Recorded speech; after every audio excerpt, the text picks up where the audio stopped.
चलो तो क्या हमारी स्टेटमेंट क्या थी, net work done equals to change in kinetic energy, है ना। तो देखो जो भी जितने भी वर्क डन करे, मतलब जो भी सिचुएशंस के हिसाब से अपने को वर्क निकालना है, नेट वर्क डन प्लस है तो प्लस, माइनस है तो माइनस, डायरेक्ट अलजेब्रिक सम करके नेट वर्क डन को चेंज इन काइनेटिक एनर्जी के बराबर कंप्यूट करना है।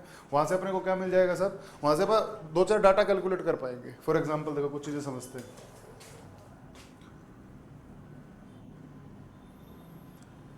मान लो मेरे पास क्या है, एक स्प्रिंग है, ध्यान से देखना, दो अलग अलग सिचुएशन को इमेजिन करेंगे। इसके ऊपर मैंने क्या एक ब्लॉक रख दिया, इस ब्लॉक का मास क्या है साहब, m है, ब्लॉक का मास क्या है, m।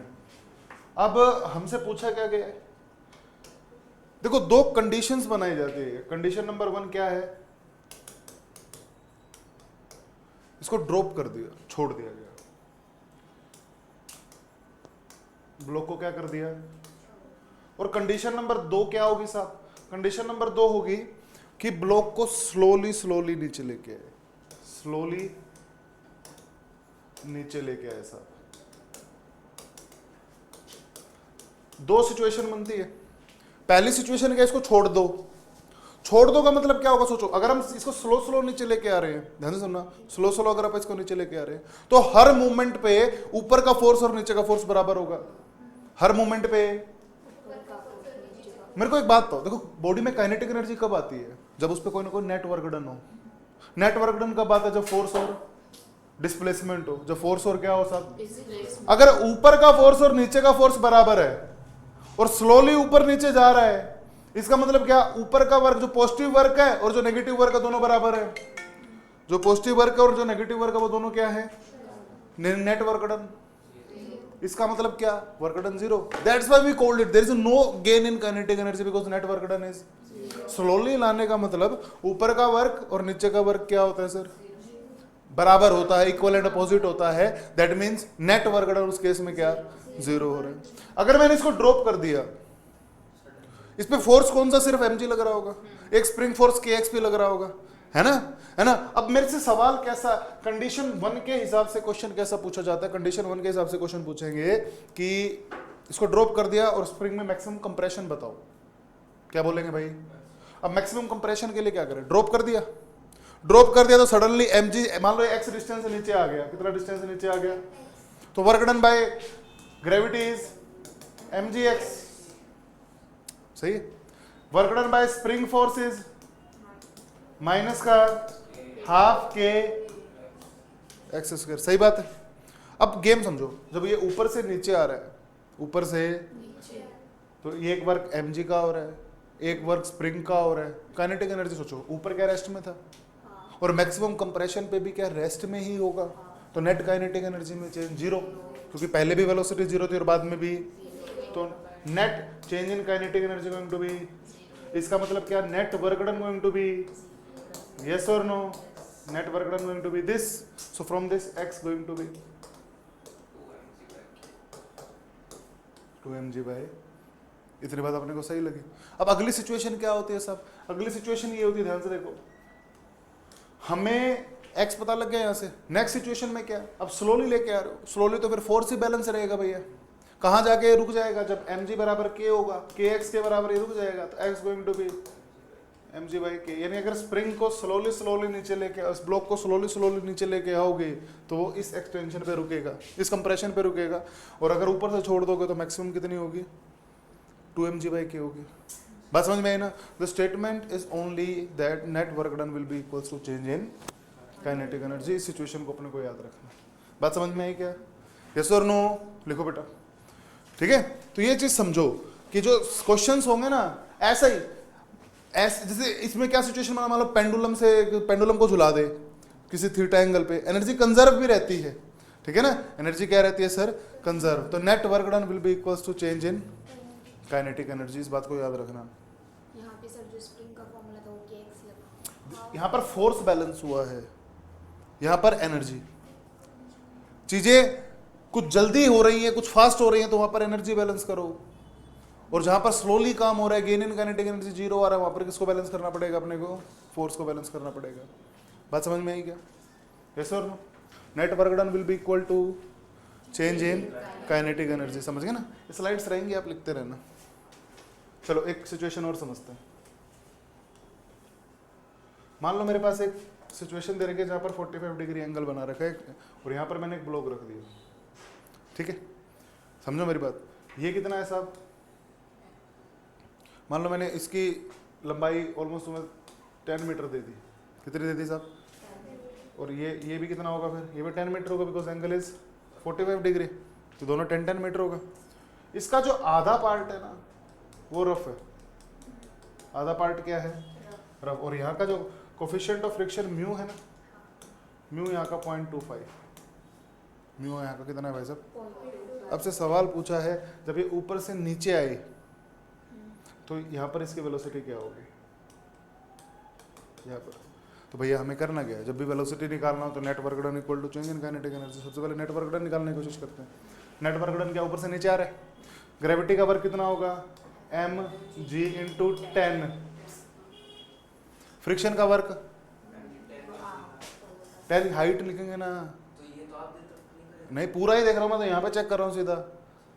अब ये हाइट कितनी है भाई, ये बेस कितना होगा, सोच थोड़ा सा, क्योंकि ये वर्कडन किसका है, ग्रेविटी का। वर्कडन में फ्रिक्शन भी तो निकालना पड़ेगा ना, फ्रिक्शन के लिए ये वाला डिस्टेंस मैटर करेगा। कौन सा डिस्टेंस मैटर करेगा, ये डिस्टेंस निकालो कितना है। ये मैंने जब कहा, ये हाफ कह दिया था ना इसका, ये देखो 10 है, ये 10 है, तो 10√2 हो जाएगा, तो ये 10/√2 हो जाएगा। अरे हाँ ना बोलो, करो आगे अभी। तो ये कितना होगा, 10/हाफ 10/√2 होगा ना, तो ये अगर x है तो साहब ये भी x होगा, यानी x², 2x² 100/2 होगा।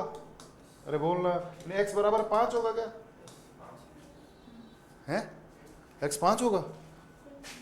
अरे सही किया क्या बने, 25 का स्क्वायर 25 का स्क्वायर 25 25 50 50 कितना होता है, सही किया क्या मैंने, बोलो। क्योंकि देखो ये 10 है, ये 10 है, तो ये 10√2 होगा, 10√2 होगा, और वो क्या 10/√2 होगा, तो x² plus x² that is 2x² equal to 100/this, तो x going to be 5, तो ये भी 5 होगा ना। तो फ्रिक्शन का वर्क डन माइनस का म्यू कितना है भाई 0.25, mg कितना है बेटे, mg बटा रहने दो, और x कितना है 5। ये क्या आ गया, work done by friction, net work done equal to, तो change in kinetic energy is half mv² guys, yes और नो। और वर्क डन गोइंग टू भी, देखो mg कॉमन ले लिया, 10 - 5/4 आएगा क्या, 0.25 है ना, 1/4 यहाँ, this is work done by friction ना। नेगेटिव होता है, म्यू mg हॉरिजॉन्टल डिस्टेंस पे डिपेंड करेगा, तो हॉरिजॉन्टल मैंने निकाल लिया।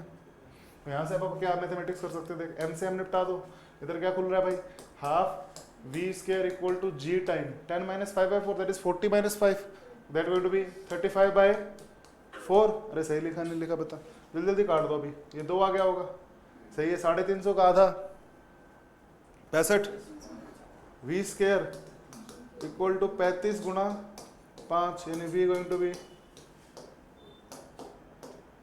सही लिखा क्या है ना, यानी 5√7 मीटर पर। ऐसे सवाल बनेंगे, समझ गए ना मेरी बात। तो कंडीशंस क्या है सर, कंडीशन सिर्फ ये है, net work done equals to change in kinetic energy. तो सारे क्वेश्चंस के अंदर हम एक ही कंसेप्ट लेके चल रहे हैं, हमें सिर्फ क्या कैलकुलेट करना है, net work done, that will be equal to, एक सवाल ट्राई करते हैं थोड़ा समझना, दीपांशी बेटा ध्यान दियो। मेरे को क्या दे रखा है, मेरे को एक ऐसी सिचुएशन दे रखी है, बहुत ध्यान से समझना।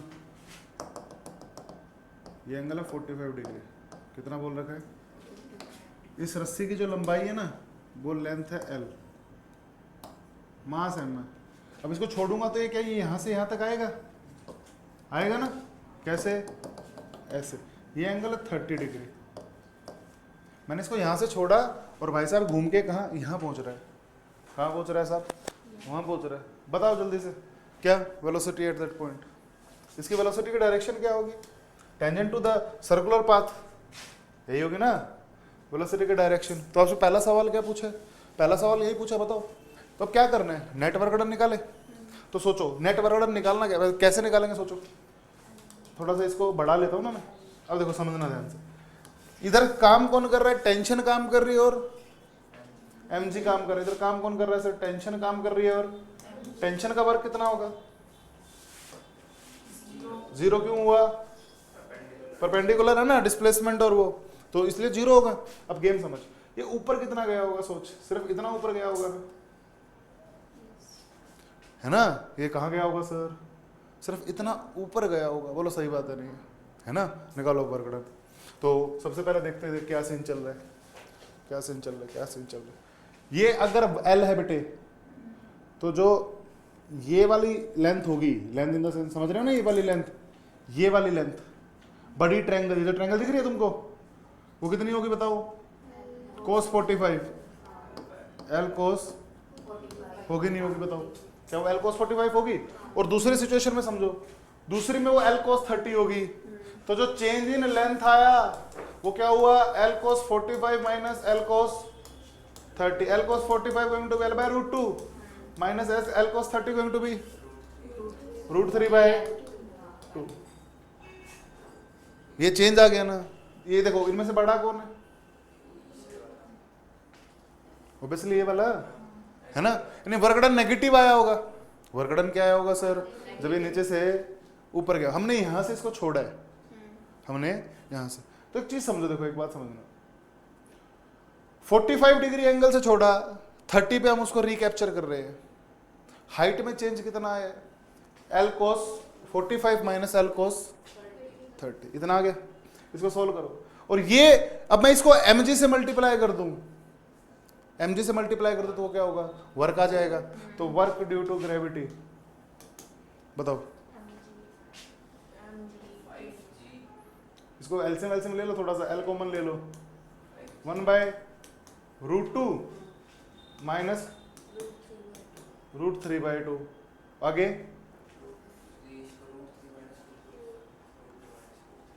क्या, अरे ये तो ठीक है, इतनी बात समझ में है तेरे को, इनटू में mg, ये क्या हुआ बताओ, वर्क डन बाय ग्रेविटी। और कोई वर्क हो रहा है इधर, और कोई वर्क हो रहा है, ये किसके बराबर होगा, हाफ m v स्क्वायर के, क्या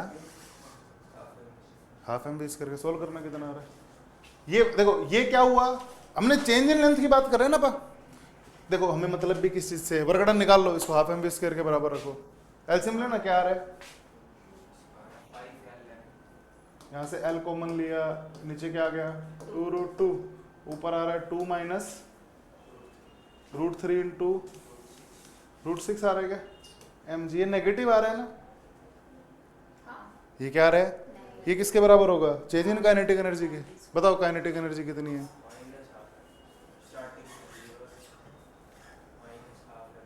स्टार्टिंग के 0 कैसे,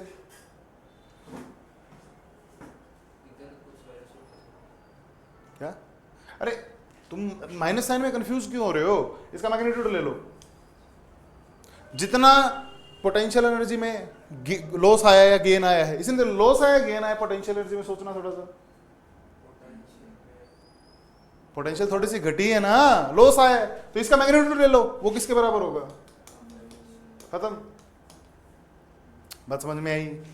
वर्क डन पॉजिटिव हुआ है, नेगेटिव नहीं हुआ ध्रुव, ऊपर से नीचे आया, 30 डिग्री एंगल है ना, अरे तो बनाने में ऐसा दिख रहा है, मेरी बात समझो, 45 डिग्री एंगल ज्यादा ऊपर होगा as compare to 30 degree angle, तो वर्क डन पॉजिटिव ही रहेगा, इसका मैग्नीट्यूड नेगेटिव करना पड़ेगा इसका अपने को एक बार ही, और समझ गए, तो वो सारा किसके बराबर होगा, हाफ mv स्क्वायर से, यहां से आप वेलोसिटी कैलकुलेट कर सकते हो, 45 degree angle is much higher than 30 degree angle, that means ये वाली बॉल थोड़ी सी ऊपर होगी इसके कंपैरिजन में, तो हाइट में डिफरेंस होगा, थोड़ा डायग्राम बनाते टाइम ऐसा लग रहा है, तो हाइट नीचे की तरफ आई है, इधर वर्क डन पॉजिटिव है, समझ, अरे 45 डिग्री एंगल ऊंचा होगा यार, समझो मेरी बात को, है ना, किससे, 30 डिग्री एंगल से, तो फंडा क्या है सर, फंडा सिर्फ इतना है, net work done equal to change in kinetic energy, that's it. मैंने ना वर्क ये इसका नेगेटिव लगाना रहता है, समझ जाने इस बात को, क्योंकि हम नीचे ही आ रहे डायरेक्शन में, mg के डायरेक्शन में ही वर्क हो रहा है। टेंशन का वर्क इस सिचुएशन में कितना था, टेंशन का वर्क इस सिचुएशन में क्या था, 0, बोलो बात समझ में आई नहीं है ना। तो ऐसे ऐसे सवाल, मतलब ऐसी चीजें मिलती रहेंगी जिसके अंदर अपने को नेट वर्क डन पे काम करना पड़ता है। अब देखो टाइप्स ऑफ फोर्सेस, 2 प्रकार के फोर्सेस होते हैं। सबसे पहला फोर्स होता है सब कंजर्वेटिव फोर्सेस, कंजर्वेटिव फोर्सेस। देखो कंजर्वेटिव फोर्सेस वो फोर्सेस होते हैं जिसका वर्क डन, ध्यान से देखो, सिर्फ इनिशियल और फाइनल पोजीशन पे डिपेंड करे। फॉर एग्जांपल ग्रेविटी, कितना नीचे आया ना उस पर मतलब है, लेफ्ट राइट करके आए उससे अपने को कोई मैटर करता ही नहीं है ना। तो लिखना क्या है, सब लिखो। कंजर्वेटिव फोर्सेस कौन से हैं? Work done bye these forces only depend on initial and final position, initial and final position of final situation. सिर्फ इस तरीके से याद रखना, इनिशियल और फाइनल सिचुएशन पे जो ऑब्जेक्ट्स आपके मतलब डिपेंड करेगा, सिर्फ वही वर्क होगा, ठीक है ना।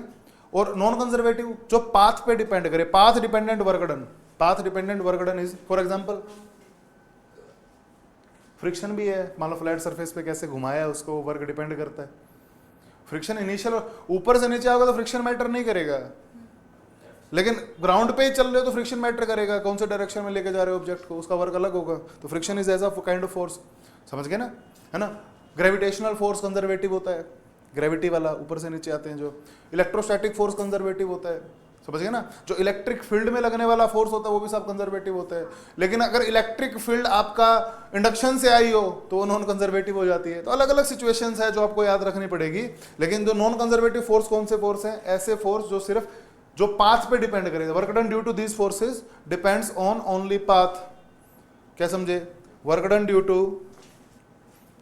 To these forces depends on only path. किस पे डिपेंड करेगा बेटे? पाथ पे डिपेंड करेगा। तो ऐसे फोर्सेस को क्या बोलते हैं आप?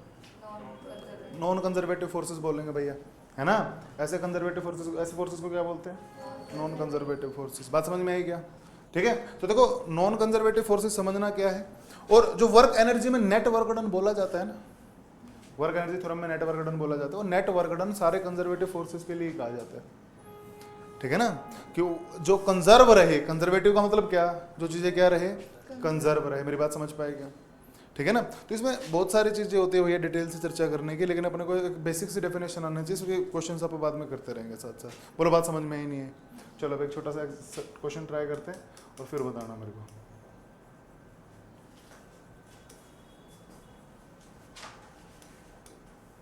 हमारे पास क्या है देखो, एक स्प्रिंग ब्लॉक सिस्टम दे रखा है, इसका मास है, इसका मास है। मैंने इसको x डिस्टेंस खींच रखा है। कितना डिस्टेंस खींच रखा है भाई? x डिस्टेंस खींच दिया, खींच के छोड़ दिया तो सब इधर जाएगा। मैं अगर इसको खींचता हूँ दीपांशी बेटा, खींचता हूँ छोड़ूंगा तो उधर जाएगा। जब ये x/2 पे चला गया, इनिशियली कहाँ था? x पे था, फाइनल पोजीशन में कहाँ होगा? x/2 पे, यानी अपनी मीन पोजीशन से x/2 डिस्टेंस पे। तो खींचा है यार तो उस तरफ नहीं जाएगा मीन से। जैसे ये मान ले मीन थी, इनिशियली ये क्या था? x पे था, फाइनली ये कहाँ आ गया? x/2 पे आ गया। तो इस तरफ चलेगा v वेलोसिटी से, क्योंकि छोड़ा है ना। तो बताओ फोर्स वेलोसिटी कैलकुलेट करते हैं तो फिर से वही काम भैया, net work done equal to change in net work done equal to, सही बात है, नेट वर्क डन निकाल लेते हैं पहले। तो यहाँ से यहाँ आने में वर्क कितना हुआ होगा? हाफ माइनस हाफ के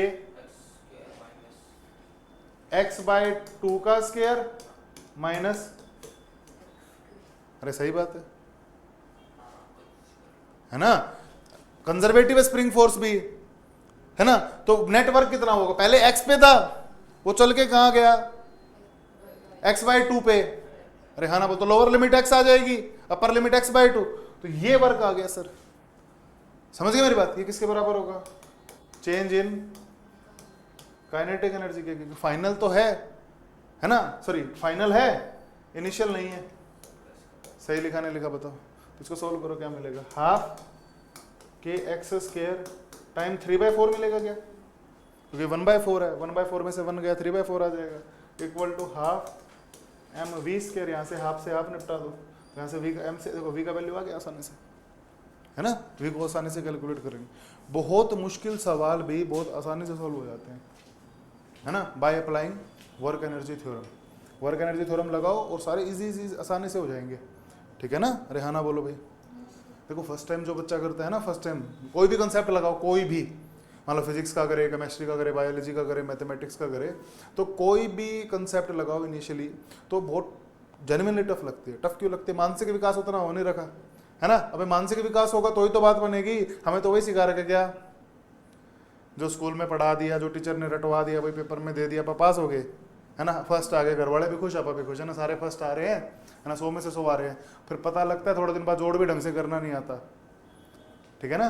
तो डेवलपमेंट क्या है सर, रटी रटाई बातें याद मत करो। डेवलपमेंट कैसे होगी, दिमाग की क्वेश्चंस लगाओ, सोचो, सोचने पर मजबूर करो, है ना। छोटे बच्चे होते हैं ना, उनको दिक्कत आती है थोड़ी सी, ठीक है। क्यों, उनको ना शुरू से बेचारों को रटवाते हैं। पोएम सिखा रखी है छोटे छोटे बच्चों को घर पे, सिखा रखी है ना, कौन सी, काफी सिखाई होंगी। उनको पता नहीं कुछ भी, लेकिन रट्टे ऐसे मार रखे भाई, जोनी जोनी यस पापा यस और, है ना, है ना। हर घर में ऐसा होता है छोटे बच्चे। और फिर पेरेंट्स कहते हैं अच्छा बेटा चाचा को पोएम सुना, है ना। अरे भाई इसके दिमाग में क्या भर दिया ये है, उसको पता है कौन है ट्विंकल ट्विंकल क्या होता है, पता है क्या, फिर उसको गाना पूरा आता है ना। तो घर वाले भी जिम्मेदार है भाई, दिमाग का जो कचरा भरते हैं ना दिमाग में, भर रखा फिट है, उसके अगर ये नहीं जाना, दीवार पे ये नहीं लिखना, ये चीजें सिखाते हैं ना, इनको गुड मैनर्स बोलते हैं। गुड मैनर्स कहाँ है ये? अरे बच्चे की मानसिक सोच को आप डेवलप ही नहीं होने दे रहे। क्या गुड मैनर्स होते हैं बताओ मेरे को, किसको गुड मैनर्स? किसी बेटा किसी के घर जाए तो एक जगह बैठ जा, शरारत नहीं करते। क्या शरारत कर रहे हैं भाई, सारी चीजों पे फुल स्टॉप पहले लगा देते, पैदा होते हैं उसके, है ना। ये नहीं करना, वो नहीं करना, अबे कुछ तो करने दो इसको, सोचने दो, है ना। फिर चाहते हैं हमारा बेटा पता नहीं क्या करे, हमारी बच्ची पता नहीं क्या करे, है ना। वो नहीं सिखाते।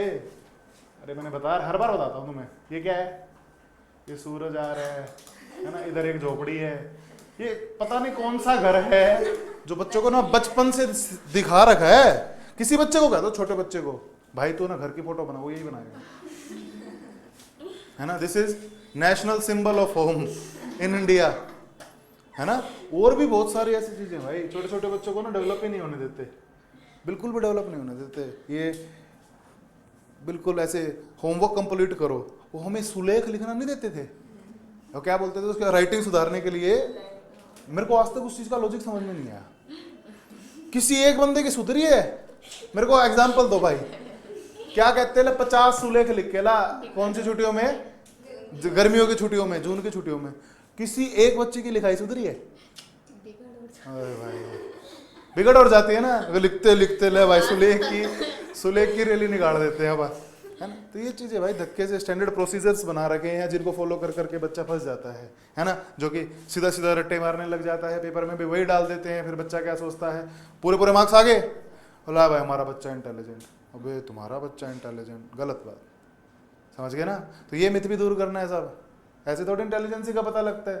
डेवलपमेंट कितनी है, सोच कितना पा रहा है, वो जरूरी होता है ना कि ये सब। सही कह रहा हूँ, है ना। तो बच्चे फंसते हैं भाई, फंसते हैं तो ये सारी घटनाएं होती रहती हैं फिर, है ना। छोटे छोटे बच्चों के लिए क्या करना चाहिए, वो जो करें उन्हें करने देना चाहिए। उनको सही गलत एक कायदे में रह के समझाओ, उसके दिमाग में कुछ मत भरो, ठीक है ना। ये धक्के की पोएम्स जो होती है वो मत भरो, है ना। 1 2 3 4 सिखा रहे हो, उसको फील कराओ 1 2 3 4 होता क्या है। एक बच्चा खड़ा है तो एक इसको 1 बोलते हैं, 2 खड़े हैं तो उसको 2 बोलते हैं। 1 से लेकर 10 तक पूरा आता होगा, वो हिसाब की बात है ना, वो रटवाया गया है, उसको इसका मत मीनिंग नहीं पता। एबीसीडी नहीं सिखाते A to Z, तो अभी मेरे को पता है भाई, उस एज में सीख नहीं पाएगा, समझ नहीं पाएगा, लेकिन घुसाना जरूरी थोड़ी है फिर, है ना। वो स्टैंडर्ड काम घुसाने जरूरी थोड़ी है। तो सुधार करो। तुम्हारे साथ भी काफ़ी बच्चों के साथ ऐसा यूजुअली होता है। क्या होता है, तुम्हें याद करी हुई चीज़ें आसानी से हो जाती है, समझने में थोड़ी सी परेशानी होती है। जैसे हमारा वंश है, ना समझना ना याद करना, कोई काम नहीं बढ़ना अपने से। तो अरे रिकॉर्ड चलो चलो कोई बात नहीं, वंश में डालूंगा इसको भी कर लोगे क्या, है ना। दीपांशी आ गया बेटा। तो चीज़ों को थोड़ा समझो, एक ही कंसेप्ट है, बार बार रिपीट करते रहो। अबे करने से होगा, होगा नहीं होगा, ना करने से तो जमा भी नहीं होगा। अरे हाँ ना बोल भाई। हम भी अभी जैसे अब तो आसानी से हो जाती हैं चीज़ें, लेकिन पहले नहीं होती थी, हमसे भी करते रहे करते रहे करते रहे, होती गई साहब, ऐसे ही होगा, है ना। तुम भी करते जाओ, कुछ तो होगा, कुछ नहीं होगा तो पिटोगे। ये कहने की बात है, तजुर्बा होगा, पिटेंगे घर बड़े, है ना। चलो भैया ठीक है। अबे ये